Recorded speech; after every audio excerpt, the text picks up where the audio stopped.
15 अगस्त के पहले चुनाव हो गया रहता और रिजल्ट 15 अगस्त के पहले हो जाता तो इंडिया गठबंधन का ही नेता प्रधानमंत्री का वो लाल किले पर झंडा फहराता। नीतीश या लालू कौन तिरंगा फहराएगा? अरे भाई आदरणीय नीतीश कुमार जी चेहरे हैं और बिहार पहला राष्ट्रपति दिया है, इसलिए पहला प्रधानमंत्री बिहार का हो, ये मेरी अपनी ख्वाहिश है, मेरी व्यक्तिगत राय है कि नीतीश कुमार ही देश का प्रधानमंत्री हो। और आदरणीय लालू प्रसाद यादव के पता नहीं कितने करोड़ में लोग पैदा कर दिए, उनके विचार पैदा हो गए हैं, उनके विचार से ही लोग एमएलए एमपी बनते हैं।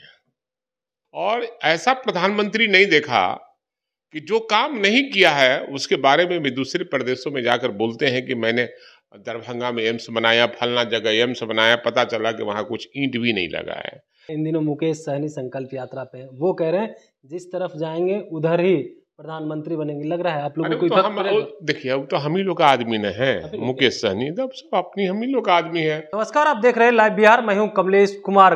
कल 77वां स्वतंत्रता दिवस मनाया जाना है, ऐसे में जदयू की तरफ से ट्वीट आता है कि मोदी आखिरी बार ही लाल किले से तिरंगा फहरा पाएंगे, लेकिन वहीं बीजेपी की तरफ से भी पलटवार आ गया और कह रहे जब तक मोदी जिंदा रहेंगे तब तक लाल किले पे तिरंगा फहराते रहेंगे। अब इसी पे बात करने के लिए कद्दावर नेता हैं, आरजेडी के विधायक हैं भाई वीरेंद्र, क्या कहेंगे जिस तरह से जो है बीजेपी वाले कह रहे हैं मोदी जब तक जिंदा रहेंगे तब तक लाल किला से फहराएंगे, क्या करेंगे? ये अंतिम उनका लाल किला पर झंडा तोलन होगा।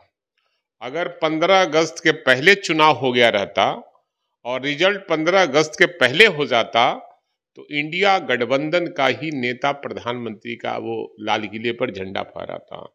ये संजोग की बात है कि 24 में चुनाव होना है, नहीं तो इस बार अगर 23वें चुनाव होता तो मोदी का काम खत्म था और अगली बार 24 में इंडिया गठबंधन का नेता ही प्रधानमंत्री ही झंडा तोलन करेगा। लालू यादव को लेकर के कह रहे हैं कि वो तो सजा याफ्ता है, मोदी को क्या सफाई कह रहे हैं, वो तो वोट भी नहीं दे सकते हैं। जिनको लालू यादव ने राजनीति में आवाज दिया, लालू यादव ने गरीबों को आवाज दिया, बिहार और देश और दुनिया में गरीबों को आवाज दिया।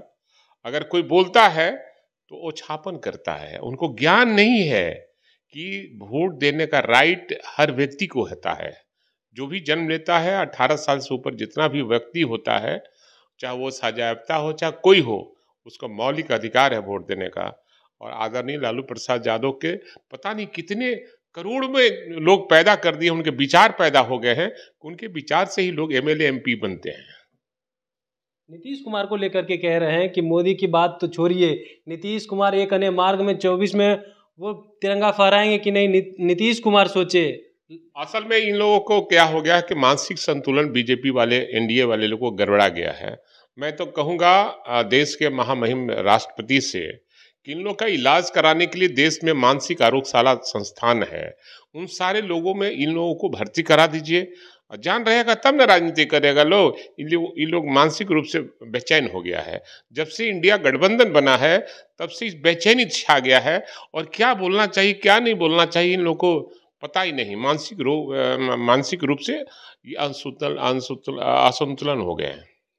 एम्स को लेकर के भी इन दिनों राजनीति हो रही है और कह रहे हैं सम्राट चौधरी, वो तो कह रहे हैं कि पहले नीतीश कुमार जमीन देते हैं फिर वापस ले लेते हैं और ऐसा जमीन देते हैं जिसपे फिर से 350 करोड़ का घोटाला करने चाहते हैं। घोटालेबाज के साथ चले गए, घोटालेबाज। असल में है क्या कि एम्स तो उनको देना नहीं है और राजनीति करना है, क्योंकि 24 में चुनाव आने वाले अगले साल चुनाव है। और ऐसा प्रधानमंत्री नहीं देखा कि जो काम नहीं किया है उसके बारे में भी दूसरे प्रदेशों में जाकर बोलते हैं कि मैंने दरभंगा में एम्स बनाया, फलना जगह एम्स बनाया, पता चला कि वहाँ कुछ ईंट भी नहीं लगा है।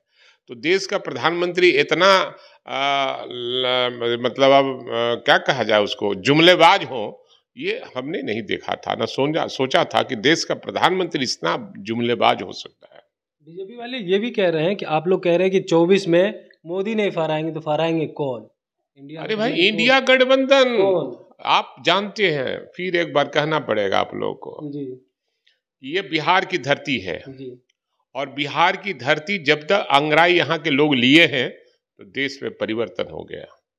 चाहे 1942 में यहाँ से क्रांति हुआ, अंग्रेजों भारत छोड़ो का नारा महात्मा गांधी ने बिहार से ही शुरू किया था।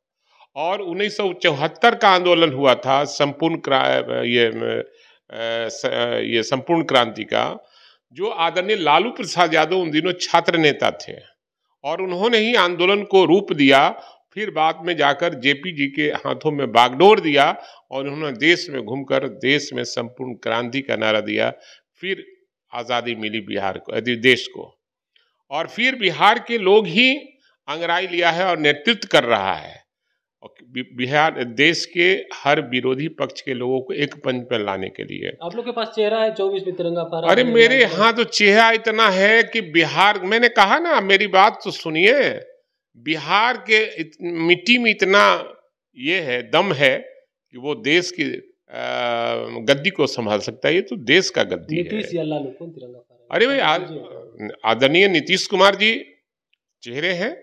हम लोग, हमारी अपनी व्यक्तिगत राय है कि बिहार के लोग हैं और बिहार पहला राष्ट्रपति दिया है, इसलिए पहला प्रधानमंत्री बिहार का हो, ये मेरी अपनी ख्वाहिश है, मेरी व्यक्तिगत राय है कि नीतीश कुमार ही देश का प्रधानमंत्री हो, लोग चाहते भी हैं। एक आखिरी सवाल रहेगा, इन दिनों मुकेश सहनी संकल्प यात्रा पे हैं, वो कह रहे हैं जिस तरफ जाएंगे उधर ही प्रधानमंत्री बनेंगे, लग रहा है आप लोगों को? देखिए, अब तो हम ही लोग का आदमी न है, मुकेश सहनी तो सब अपनी हम ही लोग का आदमी है, और आज न कल वो हम लोग के साथ कंधे से कंधे मिलाकर चलेंगे। और उनके साथ जिस तरह से बीजेपी ने धोखा किया है वो जानते हैं, और बीजेपी के लोगों ने उनको कैसे यूपी में धोखा दिया है, उन पर वार किया है, उनको याद है। और वो जो चाहते हैं वो इंडिया ही देने वाला है, दूसरा कोई देने वाला नहीं है। लेकिन वो तो कह रहे थे कि एक ने तो खंजर घोंपा है, एक ने सीने में घोंपा है, एक पीठ पे घोंपा है, तो आखिर कौन? अगर वो नहीं आते हैं तो असर भी पड़ेगा आप लोगों को। मैंने कहा कि वो हमारे साथ रहने वाले लोग हैं, वो आएंगे, इंतजार कीजिए। जी जरूर। तब सुने थे, हमारे साथ थे राजद के विधायक कद्दावर नेता हैं भाई वीरेंद्र, जिन्होंने तमाम सवाल का जवाब दिया। साथ ही साथ मुकेश सहनी को लेकर के भी उन्होंने कहा है कि वो हमारे आदमी हैं, हमारे साथ ही आएंगे। वहीं पे इन दिनों जिस तरह से बात चल रही है कि 24 में कौन लाल किले पे तिरंगा फहराएगा, इसको लेकर के भी उन्होंने साफ तौर पे कह दिया कि हमारी व्यक्तिगत राय है कि नीतीश कुमार ही 24 में लाल किले पे तिरंगा फहराएंगे। तो अभी तक के लिए इतना ही। देखते रहिए live Bihar. Live Bihar YouTube पर सब्सक्राइब और फेसबुक पर लाइक जरूर करें।